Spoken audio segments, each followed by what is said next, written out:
दिल्ली नगर निगम की works committee की बैठक बुधवार को चेयरमैन प्रीति की अध्यक्षता में हुई।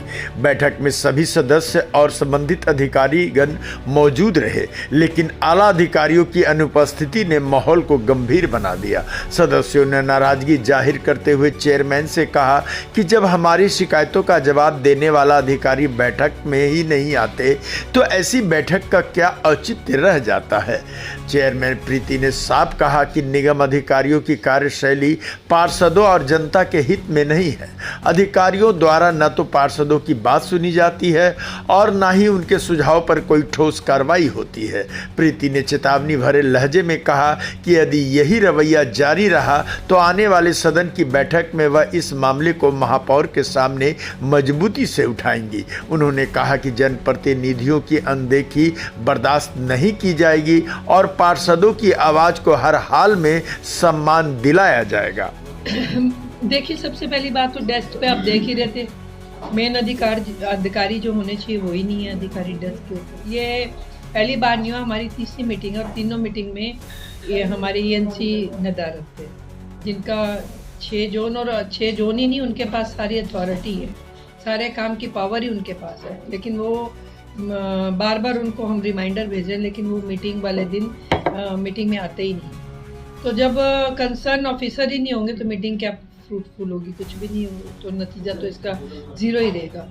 दूसरा, हर काउंसलर का एक मुद्दा था कि भी रोड कटिंग हो रही है विदाउट परमिशन और विदाउट इंफॉर्मेशन, और बाद में कटिंग करके वो जा रहे हैं लेकिन रेस्टोरेशन नहीं हो रहा। एक सबसे बड़ा मुद्दा जो हर काउंसलर का था बिल्डिंग से रिलेटेड, कि जो बिल्डिंग में वहाँ पर अनऑथराइज कंस्ट्रक्शन होती है, तो वो बात ये नहीं है कि अनऑथराइज कंस्ट्रक्शन होती है कुछ, वो तो सालों साल से पहले भी होती थी, अभी भी होती है, हम लोग नहीं होंगे तब भी होगी। लेकिन सभी काउंसलर्स का ये कहना था कि JEIs को जब हम बुलाते हैं, एक्शंस को बुलाते हैं, किसी की कंप्लेंट आती है, क्योंकि जब एक काउंसलर एरिया में होता है तो कंप्लेंट के लिए लोग उसी को ही पकड़ते हैं, उसी से बात करते हैं, वो आंसरेबल होता है क्योंकि वो वोट मांगता है, वो उनके बीच में जाता है तो जवाबदेही उसकी होती है, तो उनको जवाब देना पड़ता है। लेकिन आगे कोई रिस्पॉन्स ही नहीं। और जब लास्ट टाइम मैंने DCs को लिखा कि आप अपने एक्शंस को भेजो, तो इन लोगों ने मुझे ये कह के अपना छुटकारा कर लिया कि जी वो तो हम लोग इस कमेटी के अंतर्गत आते नहीं, हम STF के अंदर आते हैं। बड़ी हैरानगी की बात है कि STF के अंदर आते तो STF क्या है? अगर STF एक अलग एजेंसी है तो फिर उसमें हमारे अधिकारी क्यों अपॉइंट किए हुए हैं?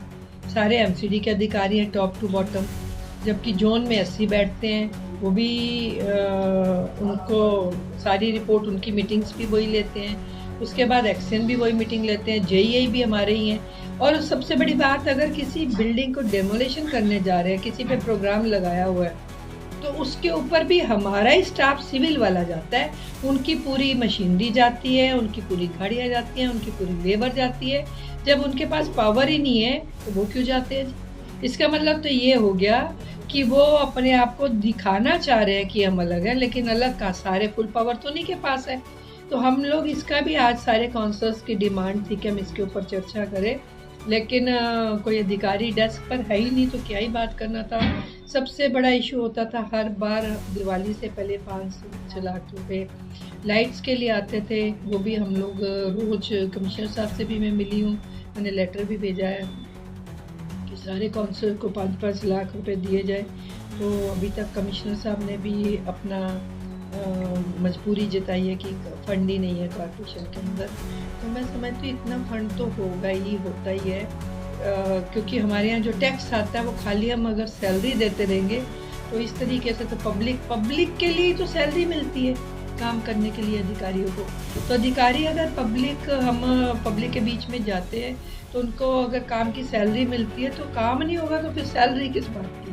तो मैं समझती हूँ इस हिसाब से तो विदेश अच्छे हैं, उसमें तो काम करो और पैसा लो। लेकिन हमारे यहाँ तो जो फिक्स्ड सैलरी फिक्स की हुई है, मैं समझती हूँ वो नुकसान ही है, क्योंकि उसमें काम तो कुछ हो नहीं रहा। जब हम नहीं कह रहे तो अधिकारी कह रहे हैं कि बजट ही नहीं तो काम क्या करें, तो फिर खाली बिल क्या इतना बड़ा ताम झाम चला रखा है। आपने देखा, आप भी मीटिंग में थे मौजूद, सारे काउंसलर्स की एक ही आवाज़ है कि हमें कोई बजट नहीं प्रोवाइड किया जा रहा, और हमारे हर जगह हमारे ऊपर ऑब्जेक्शन लगाए जाते हैं। मैं समझती हूँ कि ये एक अहम कमेटी है।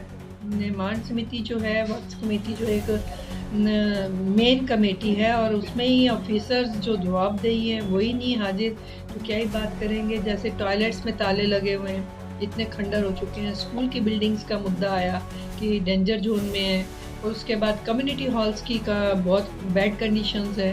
तो कुल मिला के किसी भी चीज़ पे अगर काम ही नहीं हो रहा तो कोई लॉजिक बचता नहीं है कि हम बात कैसे करें। और मेरे को तो ये समझ नहीं आ रहा है, एज अ चेयरपर्सन मेरे साथ मेरे डिप्टी चेयरमैन बैठे शरद है, तो मैं समझती हूँ कि इस हिसाब से तो इस मीटिंग का कोई मीनिंग ही नहीं है।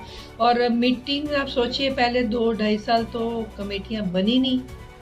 कमेटियाँ बनी हैं तो पार्टी ने हमें इज्जत बख्शी, हम लोगों को चेयरपर्सन बनाया, तो उसमें हमें तो काम करके पार्टी की शान इज्जत बढ़ानी है। लेकिन अधिकारी हैं कि कुछ करने को तैयार नहीं है। तो लास्ट मीटिंग में भी यही हुआ था, तो कुछ समझ से बाहर है। लास्ट मीटिंग में हम सब एडजॉर्न करके मीटिंग सबके सब काउंसलर्स, चाहे वो किसी भी पार्टी से थे, हम सब महापौर, लीडर ऑफ द हाउस और स्टैंडिंग कमेटी चेयरमैन तीनों ही बैठे हुए थे, उनके पास गए थे। हमने उन्हें बताया भी है, समझ नहीं आई कि क्यों नहीं इस पे संज्ञान लिया जा रहा है, जबकि ये छोटी मोटी प्रॉब्लम नहीं है। कमेटियाँ चलनी बहुत ज़रूरी है। कमेटियों में उठाए गए जो हमारे क्वेश्चंस हैं, सबसे बड़ी बात है कि बहुत सारे काउंसलर्स की शिकायत थी कि अधिकारी ही नहीं मिलते उनसे आके, काम कहाँ से करेंगे, उनको बताते भी नहीं है काम कौन सा होना है कौन सा नहीं होना। तो देखते हैं, हम नेक्स्ट मीटिंग से पहले हम कमिश्नर साहब से भी, हम तीनों अपने जो हमारे यहाँ के सुप्रीमो हैं उनसे हमने कहा था कि आप लोग इसका हल निकालें, बहुत ज़रूरी है। देखते हैं नेक्स्ट मीटिंग।